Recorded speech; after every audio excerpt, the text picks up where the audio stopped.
खूप पाणी निघतं पण वरचे लोकही येऊन देत नाही आणि काही पोटचाऱ्याचे काम खूप मोठ्या प्रमाणात अधुरे आहेत.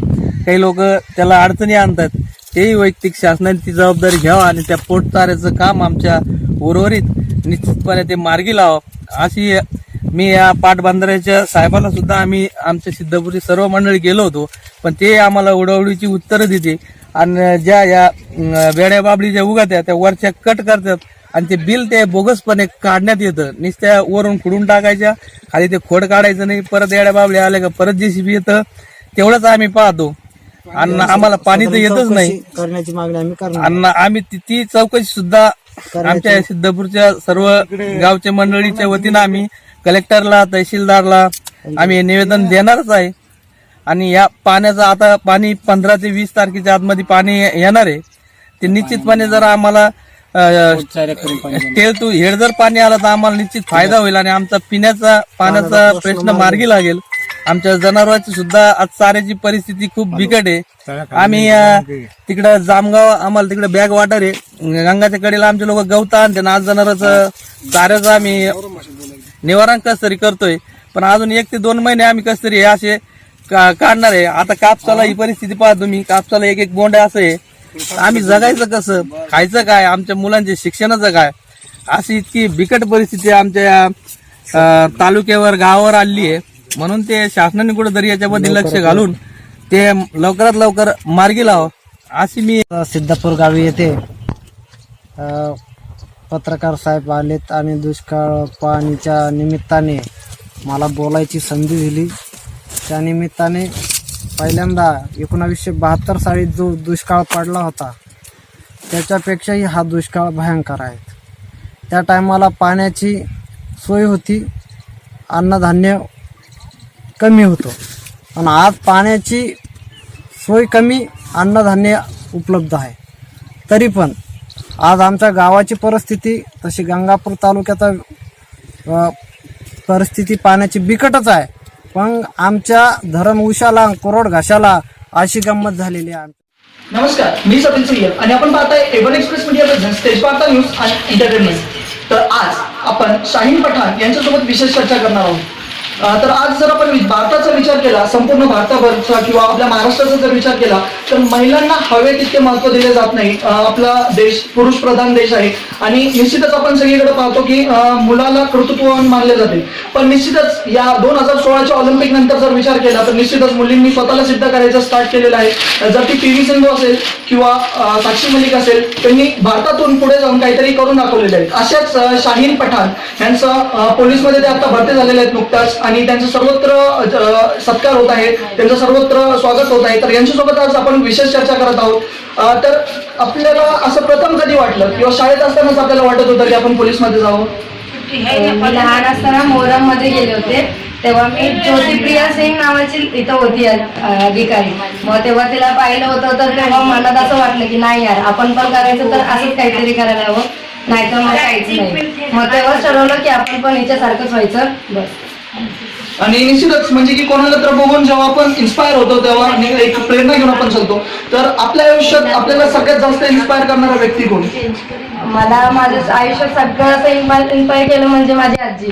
तिने माझी शेवटपर्यंत कधी साथ सोडली नाही. मला प्रत्येक वेळी पाठीमध्ये दिला की तू करू शकतील, म्हणजे काही असो तू करशील, म्हणजे असं.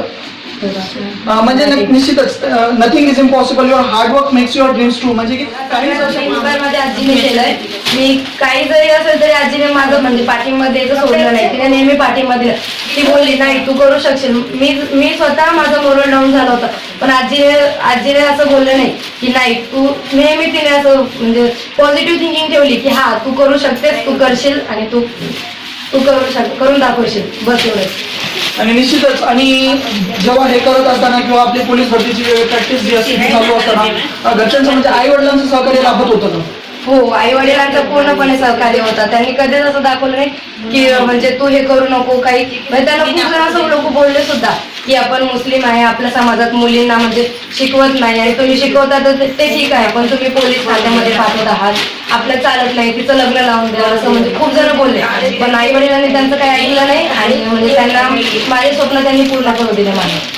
निश्चितच या ठिकाणी आपण पाहतो की फक्त आपण स्वप्न पाहून उपयोग नसतो, त्याच्यासाठी आई वडिलांचा देखील सहकार्य प्रेझेंट देशवार्ता न्यूज अँड एंटरटेनमेंट. मी सचिन सय्यद आहे तुमच्यासोबत आणि आज आपण शाहीन पठाण या मुलीशी आपण विशेष चर्चा करत आहोत आणि तिचं नुकताच पोलीस खात्यामध्ये सिलेक्शन झालेलं आहे. तर आत्ताच आपण पाहिलं की तिच्या आजीने सगळ्यात जास्त तिला इन्स्पायर केलं. Nothing is impossible, your hard work makes your dreams true, हे तिने सिद्ध करून दाखवलेलं. तर आपल्यामध्ये स्वप्न काय असतात आणि त्या दिशेने आजची युवा पिढी जी आहे ती कशारित्या वाटचाल करायला पाहिजे? आजची युवा पिढी बघितली तर भरकटलेलीच आहे. म्हणजे त्यांचं असं ध्येय निश्चित नसतं की आपण हे करायला पाहिजे म्हणून. त्यांचं आज हे क्रिकेट पाहिलं तर म्हणते बोलणार आज मी क्रिकेटर होणार, उद्या म्हणजे एखादी ऍक्ट्रेस वगैरे ऍक्टर पाहिलं तर मग ते बोलणार की हा मी ऍक्टर होणार.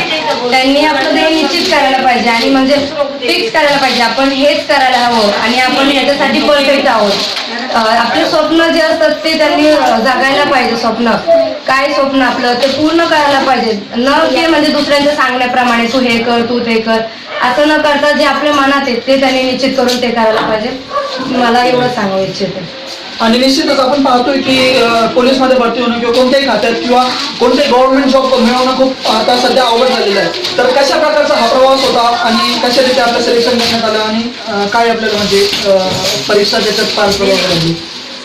त्याच्यासाठी तर ग्राउंडची आणि लेखीचं तर काहीच माहित नव्हतं की हे सगळं करावं लागतं. त्याच्यासाठी मग एक अकॅडमी जॉईन केलेली. अकॅडमीमध्ये सगळं शिकवलं गेलं.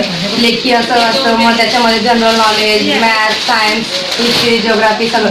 आणि मग ग्राउंडच्या वेळी हातात गोळा दिला गेला होता, तो होता 4 किलोचा. बापरे, मग काय हातात फक्त उचलायलाच जड वाटायचा. म्हणलं याला फेकणार तरी कसं एवढा लांब. मग सगळं ट्रेनिंग दिलं गेलं, मग सगळं झालं. आणि मग भरती निघाली होती मुंबई लोहमार्गाची आधी निघालेली. तर मग तेव्हा घरी एकदा विचारलेलं कॉल करून पप्पांना की मी भरती देऊ का, मुंबई लोहमार्गाची निघाली आहे.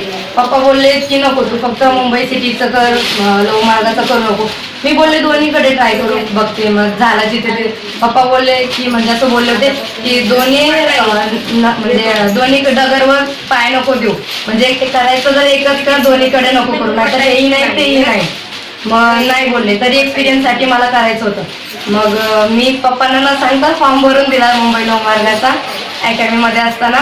आणि मग तेव्हा दिलं फॉर्म भरून, मग प्रॅक्टिस वगैरे केली. मग एक्झामची डेट आली तेव्हा मग मम्मीला पप्पांना बोलले मी एक्झामची डेट आली मी चालले, तरी पप्पा नाही बोलत होते. मग माझ्या फ्रेंडसोबत गेलेले, एक्झाम्स दिले, ग्राउंडची दिली, त्याच्यामध्ये पण चांगले मार्क पडले होते. 81 मार्क त्याच्यामध्ये पडले. आणि मग लेखी परीक्षा आली, लेखी परीक्षेसाठी गेले, मग त्याच्यामध्ये 100पैकी 89 मार्क पडले. मग आले घरी तरी खुश होते. मग घरच्यांना नाही सांगितलं एवढी मेरिट म्हणजे मार्क पडले. मग मेरिट लिस्ट लागली.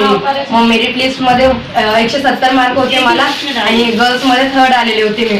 तरी मी घरी सांगितलं नाही मी म्हणजे माझं सिलेक्शन झालंय की काय. म्हणजे मी फोनवर त्यांना सांगू शकत होते की माझं सिलेक्शन झालंय, पण त्यांच्या डोळ्यातला जो आनंद होता तो त्यांचा म्हणजे चेहऱ्यावरचा तो मला स्वतः पाहायचा होता. मग नेक्स्ट संडे पॅरेंट्स मीटिंग होती आमची. मग तेव्हा त्यांना ते आलेले मला भेटायला. मग तेव्हा मी त्यांना सांगितलं की असं सिलेक्शन झाले. त्यांना माझ्यावर विश्वासच बसला नाही. ते 2 मिनिटं म्हणजे शॉकच झालेले. मग माझी मैत्रिणी वगैरे आले, मग त्यांना कॉंग्रॅट्स करायला लागले. मग तेव्हा त्यांना असं म्हणजे खरं वाटलं. त्यात मला काही एक शब्द न बोलता अक्षरशः ते लोक रडायला लागले होते. म्हणजे तो जो आनंदाचा क्षण होता ना तो माझ्या आयुष्यात खूप महत्वाचा होता. तो कदाचित मला पुन्हा बघायला भेटणार की नाही हे सुद्धा माहिती नाही. निश्चितच आपल्या आयुष्यात अशी खूप गोष्टी असतात की जे आपण कधीच विसरू शकत नाही. आपल्या आयुष्यात खूप मुवमेंट घडत असतात आणि पण काही त्यातले क्षण आपण कधीच विसरू शकत नाही. या ठिकाणी आपण शाहीन शेख यांच्यासोबत चर्चा करत होतो. शाहीन पठाण यांच्यासोबत आपण विशेष चर्चा करत होतो. पाहता ever express Tejvarta news entertainment. Cameraman Sahil सोबत सचिन सय्यद, तेजवार्ता न्यूज, अहमदनगर. चे मित्र माननीय श्री कुमार तात्या शेळके यांची शिवसेना आष्टी तालुका प्रमुखपदी निवड झाल्याबद्दल त्यांचे अभिनंदन टायगर ग्रुप बीड जिल्ह्याच्या वतीने त्यांचं मी अभिनंदन करतो.